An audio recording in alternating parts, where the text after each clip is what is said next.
Brandon, what you doing, man? Oh, whoa, whoa, whoa, whoa. No, I'm just draining the tanks out.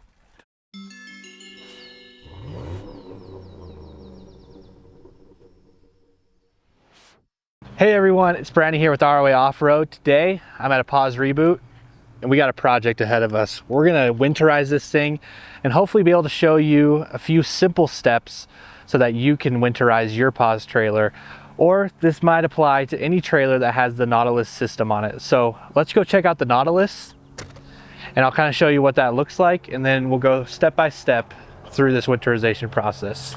So on the reboots over here, this is where the Nautilus system is. I'm gonna take this out so you guys can see a little bit better. But basically how this thing works is there's different modes you can set it to. So whether you're using city water or filling up your freshwater tanks or flushing your gray and black tanks or winterizing your tanks, this helps you kind of do it a little bit more simply. So we'll get to this in just a second and I'll show you how to pull in that antifreeze through your system. But there's a few steps we gotta do before that. So let's go to step number one, and that's draining your tanks. Okay, to start off, there's a couple things you will need. We did a video last week actually on an MDC trailer. And in my opinion, I think the pause is actually a little bit easier to winterize and you don't need as many tools. So thing number one is antifreeze. And you're gonna wanna make sure it's RV and marine antifreeze. This is meant for plumbing. The main ingredient is propylene glycol, and it's non-toxic, so it's totally fine if this is in your water lines. And there's actually different ratings on antifreeze for the temperatures. So this one is for -50. It says burst protection up to -50.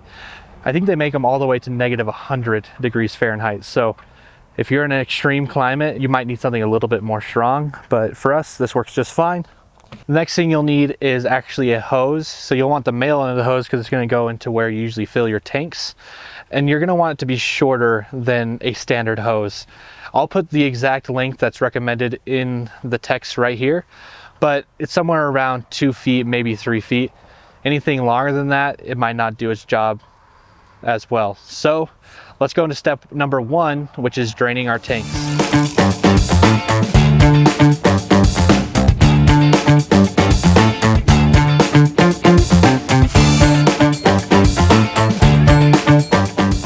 You're gonna wanna drain using your low point drains. So right here, pause actually marks it, low point drain. So I'm just gonna turn these on. And pause, they actually deliver all the trailers winterized. So I'm just doing this trailer to show you. So that's why you see pink coming out. We're gonna just let those drain.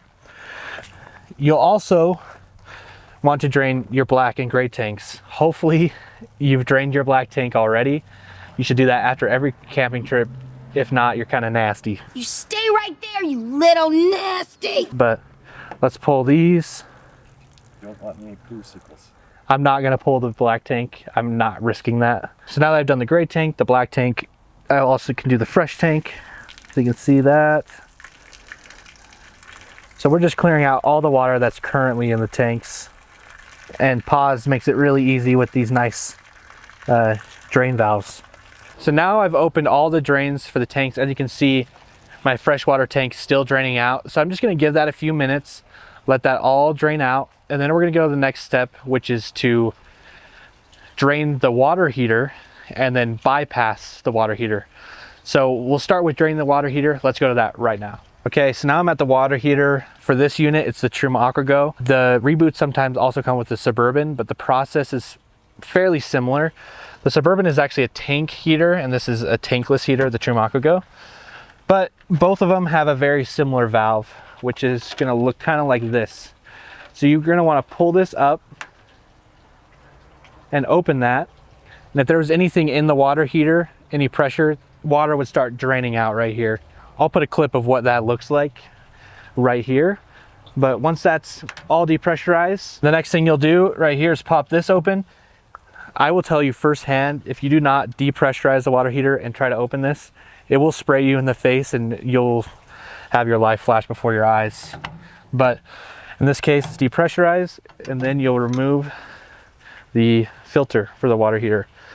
And it can actually store in right here, but you can also put it inside your RV if you'd like to do that as well. Then I'm gonna close this up, and now my water heater has been drained. It's had the filter removed, and so it's ready for the next step. So we're gonna go inside, and I'm gonna show you how to bypass the water heater. You do not want to run antifreeze through the water heater. It will void the warranty that's given by Truma. So we're gonna bypass it, so that way we're not running antifreeze through the water heater. Okay, now we're in the reboot. This is the 19.6, so it's got the bunks here.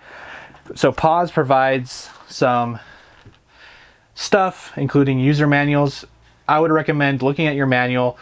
Here at ROA, our tech support also provides a lot of resources for you. So every trailer is a little bit different. In the 19.6, I'll show you how to bypass the water heater. It should be fairly similar across the board. And then also in these bags, you're gonna find a little wrench looking circle thing that looks like this. And that's gonna be for your water filter. We're gonna wanna remove the filter before we winterize the trailer. You don't wanna run antifreeze through your filter. So I'm grabbing that. So now let's go underneath one of the bunks and let's bypass the water heater and remove that filter. Now I'm lifting, this is under the bottom bunk. And in the other reboot in the 19.4, it'll be in the bathroom. Just find where your Nautilus system is located on your trailer, and it's likely to be somewhere near there on the inside. Okay, so let's first bypass the water heater, which is actually right here. And there's some knobs back here. So I'm gonna get back there and we're gonna just turn those knobs, and that will bypass the water heater. All right, so here we are by the water heater. As you can see, these top two are the outlets, and then this bottom one here is the inlet. So what I need to do is just turn these valves and block off the inlet. Same with this outlet, and then turn this inline. So as you can see here, this middle piece is in line and these two are blocked. So when the knob is in line with the pipe, that means there's water passing through. And when the knobs are turned perpendicular to the line, that means it's cutting it off. So now this water is coming in and it's created a loop. If you watched last week's video on the MDC, we did a similar thing, but this is a lot easier because I just turned the knobs. And now the water heater has been bypassed. And so now we're gonna remove that water filter. Okay, next thing we're gonna do is remove the water filter. So right here, this is your blue water filter. So we're gonna wanna remove the filter part of it, so that way we don't run antifreeze through it. And that's what this tool right here was for. It's for unscrewing it. So if you have trouble locating this blue filter, it's gonna be somewhere nearby the Nautilus. This is the back side of the Nautilus, and this is the filter. So let's do that. Okay, so we're just gonna get that loosened up, and then you should just be able to do it by hand. That might be full of water, so that's gonna be pretty common. And then typically there's gonna be a filter part of this, but as you can see, there's no filter. This was winterized. So if there was, I'd just remove that and then screw it back on with no filter. So I did mention you would need rags. You guys all saw my error where I spilled that water filter everywhere. That's probably gonna happen to you too. So I'm just gonna take these and clean this up. Once I'm done cleaning it up, we'll go outside and we'll finish the process. Okay, so you just saw the blue filter didn't have one in it. This is what it looks like. So every Pause comes Winterize. That's a thing to note, is be sure to check your water filter and make sure this is in there before you start to use your camper. But that's what it will look like. That's what you want to take out. Let's go outside and finish it off. So just to recap what we've done, we have drained the water tanks, we have bypassed the water heater, and we have removed the water filter. So real quick, before we start siphoning the antifreeze in, I'm gonna make sure all my tanks are closed. Another important thing to note is that water won't siphon, or the system won't pressurize if you have any tanks open or any faucets open. So make sure your faucets are closed, and then also the tank. So I'm gonna do that real quick. Close that guy, it's the fresh water. And then we'll move back to where we were, close that gray water, and also close our low point drains. Okay. So now the next thing we're gonna do is right here, and then I am going to plug into this city water inlet right here. So that's why you're going to need the male end. So make sure that is nice and snug. Okay. And then take the antifreeze, and I'm just gonna shove this in. And then as this starts to siphon up, I'll have to bring it probably a little closer. But coming in here, there's actually a little guide here that says Winterize. So what I'm gonna do is turn those knobs to match. So I'm gonna turn this one up. I am going to turn this one sideways, and then that's correct. And then turn the pump on. Okay, so a hack I heard, this actually isn't siphoning anything up. All my valves should be closed. So if you turn it to siphon for a little bit, see how that's siphoning it up? And then go back to Winterize, it should siphon everything up. This might be pressurized. Yeah, so as you can see, you can hear the pump going. That's siphoning that right up. And it stopped, so that means the lines are pressurized. So the next thing you're gonna do is now run the antifreeze through hot lines and cold lines on every single outlet. So that means inside kitchen sink, inside bathroom sink, shower, outside shower, which is an easy one to forget. So let's go to the outside shower and I'll show you how that works. Okay, we're gonna start with the outside shower since we're outside right now. This shower is pretty cool. Just plug it in like this. So this one's gonna be a full turn for hot and like a half turn for cold. So you can see that's pink, kind of hard to see outside, but that's all you need is just some pink coming out and then you're good to go. So let's go to hot. It's gonna go clear for a second and then pink again, and you're done. If you really are worried about how much antifreeze to get, you just need to wait for it to get pink. I recommend, especially for a bigger trailer like this, 4 gallons. It's always safe to have a little bit more. It's annoying if you don't finish winterizing, you have to go back to the store to get more. So I recommend about 3 gallons minimum, but more likely 4 or 5. So that's done. Let's go inside and do a couple of those. Okay, now we're inside. Let's do the kitchen sink. Something I want to point out about Paws, like I mentioned, they winterize their trailers before they get delivered to us.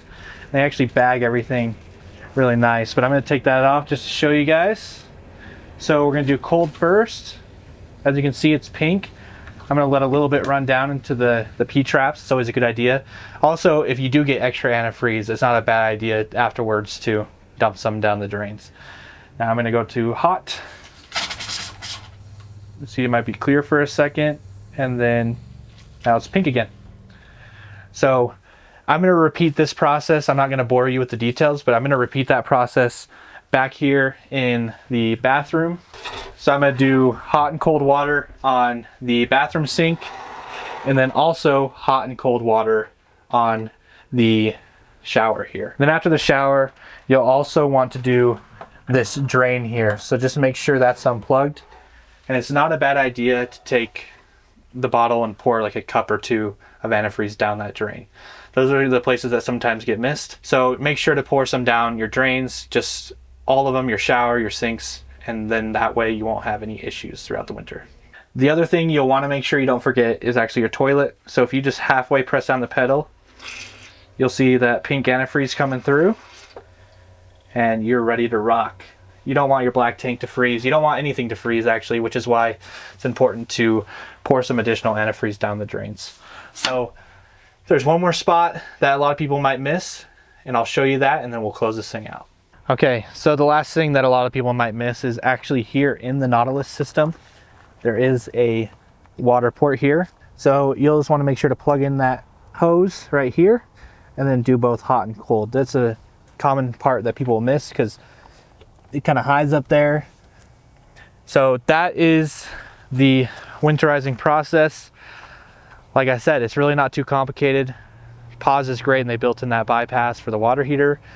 You'll just need a short hose to siphon up the antifreeze, and then make sure you run that through all your lines until you see pink coming out, and then pour additional antifreeze down the drains so that way you winterize the P-traps as well, just for safety. So now that I'm done winterizing all the lines, I'm actually gonna turn the pump off. I'll remove that and I'm done, ready for the winter. So thanks for watching. We're actually gonna include a PDF. It's a step-by-step guide that goes through the exact same process that we just did. And that way you can use it sort of as a checklist to make sure you don't miss anything. There's a lot of little steps that go into winterizing your trailer. Overall, this probably took me about 20 minutes to do. Should be about the same for you if you don't count the run to the store that you're gonna have to make to get the antifreeze, but hopefully that helped you understand your pause trailer or your Nautilus system a little bit better. And thanks for watching and have a wonderful day.